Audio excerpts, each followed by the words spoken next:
I'm Paul Heselson and I'm the subject leader for English Language A-Level, and I've been here at this college for 10 years, so I'm a relative old timer, and if you come here you'd certainly be in good hands with the team that we've got teaching English language.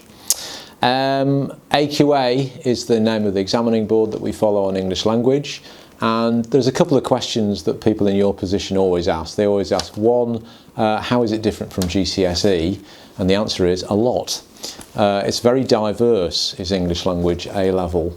So you're escaping the kind of narrow confines of English GCSE, and you've got lots of diversity. You've got a bigger range of different things that you're doing, which I'll explain about in a minute. So it's more interesting and it's more diverse than GCSE. And the second thing, English language A-level is quite different to literature.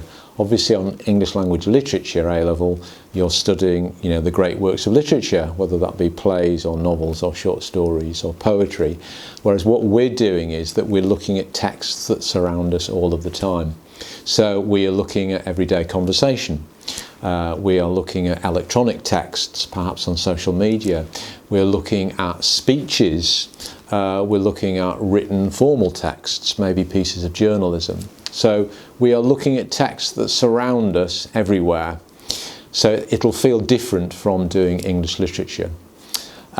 We are, in terms of the assessment of the course, it's an 80-20 split, like lots of A-levels. So 80% of the assessment is exams and 20% is the coursework, or NEA as it's called.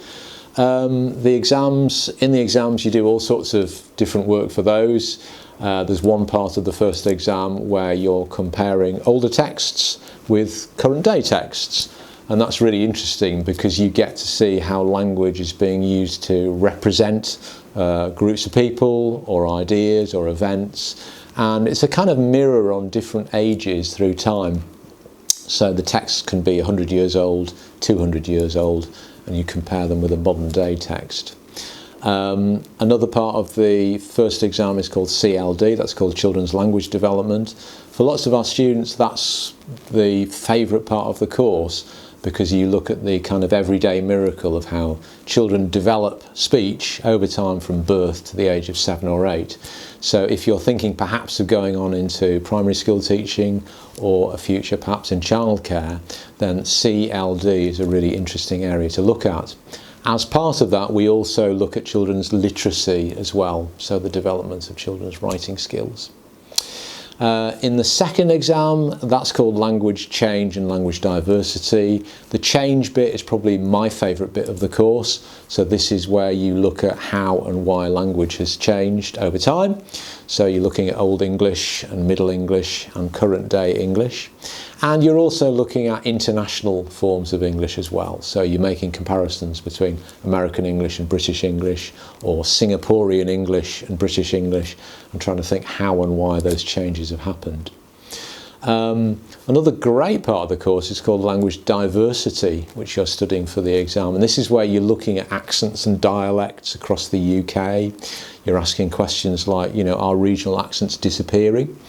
You're looking at the impact of gender upon people's language, and you're looking at things like social class and age. So those are the language diversity elements of the exam, and in the second bit of the second exam you also do something called language discourses, where you're looking at discussions and debates about language, and you get to be a journalist yourself, where you're producing an opinion article in the actual exam. So there is variety in the way that the thing's being assessed. Yeah, you're writing essays for some of the units, but you're also doing some kind of creative work, journalistic work in other elements.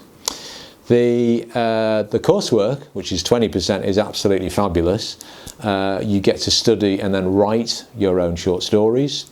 You get to study and write your own journalistic articles. And in the second year, you get to put together a language investigation on a topic of your own choice. So, for example, if you're crazy about football, you could transcribe and analyse the commentary of the 1966 World Cup final, for example, and you could look at the way that language is being used by those commentators and maybe make a comparison with the way that commentaries today use language. So The world is your oyster on the language investigation. You can do whatever you want.